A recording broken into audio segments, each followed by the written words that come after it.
پھر نوح کو وحی کی گئی کہ تمہاری قوم کے لوگوں میں سے جو ایمان لا چکے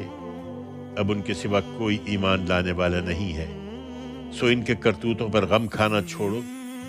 اور ہماری نگرانی میں اور ہماری ہدایت کے مطابق کشتی بناؤ۔ ان ظالموں کے حق میں مجھ سے کوئی بات نہ کرنا، یہ اب غرق ہو کر رہیں گے۔ نوح اس ہدایت کے مطابق کشتی بنانے لگا، اور اس کی قوم کے سردار جب اس کے پاس سے گزرتے تو اس کی ہنسی اڑاتے۔ وہ انہیں جواب دیتا کہ اگر ہمارے اوپر ہنستے ہو تو جس طرح تم ہنستے ہو اسی طرح ایک دن ہم بھی تم پر ہنسیں گے، پھر ان قریب جان لو گے کہ وہ کون ہے جن پر وہ عذاب آتا ہے جو انہیں رسوا کر کے رکھ دیتا ہے، اور وہ قہر نازل ہوتا ہے جو ان پر نازل ہو کر ٹھہر جاتا ہے۔ وہ یہی کرتے رہے یہاں تک کہ جب ہمارا حکم آ پہنچا اور طوفان ابل پڑا تو ہم نے کہا ہر قسم کے جانوروں کے جوڑے اس میں رکھ لو، نر و مادہ دو دو، اور اپنے گھر والوں کو بھی اس کشتی میں سوار کر لو، سوائے ان کے جن کے بارے میں حکم صادر ہو چکا ہے، اور ان کو بھی جو ایمان لائے ہیں، اور تھوڑے ہی لوگ تھے جو اس کے ساتھ ایمان لائے تھے۔ انہوں نے کہا اس میں سوار ہو جاؤ، اس کا چلنا اور ٹھہرنا اللہ ہی کے نام سے ہے، میرا پروردگار البتہ بخشنے والا ہے، اس کی شفقت ابدی ہے۔ وہ کشتی پہاڑوں کی طرح اٹھتی ہوئی موجوں کے درمیان ان کو لے کر چلنے لگی، اور نوح نے اپنے بیٹے کو آواز دی جو کچھ فاصلے پر اس سے الگ تھا، بیٹا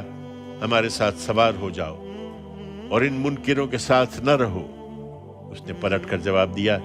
میں ابھی کسی پہاڑ کی پناہ لے لوں گا جو مجھے اس پانی سے بچا لے گا۔ نوح نے کہا آج اللہ کے حکم سے کوئی بچانے والا نہیں ہے مگر جس پر وہ رحم فرمائے۔ اتنے میں ایک موج دونوں کے درمیان حائل ہوئی اور وہ بھی ڈوبنے والوں میں شامل ہو گیا۔ حکم ہوا ہے زمین اپنا پانی نگل لے اور اے آسمان تھم جا، چنانچہ پانی اتار دیا گیا، فیصلہ چکا دیا گیا، کشتی جودی پر ٹک گئی، اور کہہ دیا گیا کہ اس ظالم قوم پر خدا کی پھٹکار ہے۔ نوح نے اپنے رب کو پکارا اور کہا کہ پروردگار میرا بیٹا تو میرے گھر والوں میں سے ہے، اور اس میں شبہ نہیں کہ تیرا وعدہ سچا ہے، اور تو سب فیصلہ کرنے والوں سے بہتر فیصلہ کرنے والا ہے۔ فرمایا اے نوح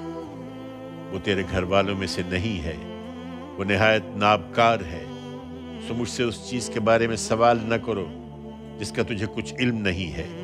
میں تجھے نصیحت کرتا ہوں کہ جذبات سے مغلوب ہو جانے والوں میں سے نہ بنو۔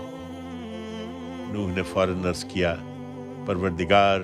میں تیری پناہ میں آتا ہوں کہ تجھ سے کوئی ایسی چیز مانگوں جس کا مجھے علم نہیں ہے۔ اب اگر تو مجھے معاف نہ کرے گا اور مجھ پر رحم نہ فرمائے گا تو میں نامراد ہو جاؤں گا۔ ارشاد ہوا اے نوح اتر جاؤ، ہماری طرف سے سلامتی کے ساتھ اور برکتوں کے ساتھ تم پر بھی اور ان امتوں پر بھی جو ان سے ظہور میں آئیں گی جو تمہارے ساتھ ہیں، اور ان کے بعد کچھ ایسی امتیں بھی ہیں جنہیں ہم آگے بہرہ مند کریں گے، پھر ان کے جرائم کی پاداش میں